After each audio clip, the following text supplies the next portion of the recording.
नमस्कार विद्यार्थी मित्रांनो. पोलीस भरतीला आतापर्यंत अक्षरमालेची जी उदाहरणं विचारली गेली त्यातलं सर्वाधिक विचारल्या गेलेल्या उदाहरणांपैकी एक उदाहरण तुमच्या समोर आहे.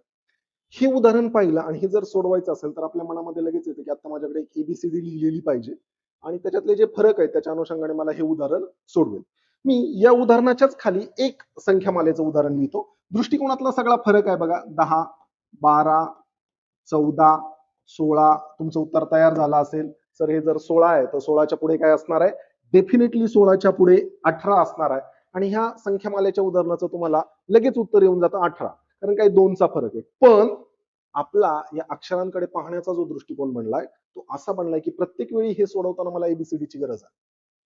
तो दृष्टिकोन जर बदलायचा असेल तर या जी सगळी अक्षर आहेत त्यांचे क्रमांक एबीसीडीचे आपल्याला एकूण 26 अक्षर आहेत आणि त्यांचे क्रमांक जर पाठ असतील तर सोडवणं किती सोपं जातं बघा.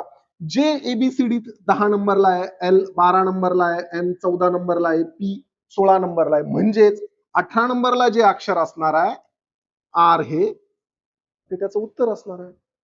पण आपण यांच्याकडे नेहमी अक्षर म्हणून पाहतो आणि आपण त्याच्यात वेळ खर्च करतो.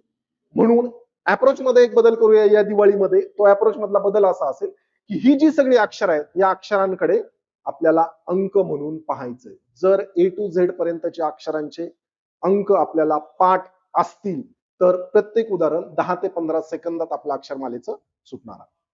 अप्रोच बदलूयात. हॅप्पी दिवाळी.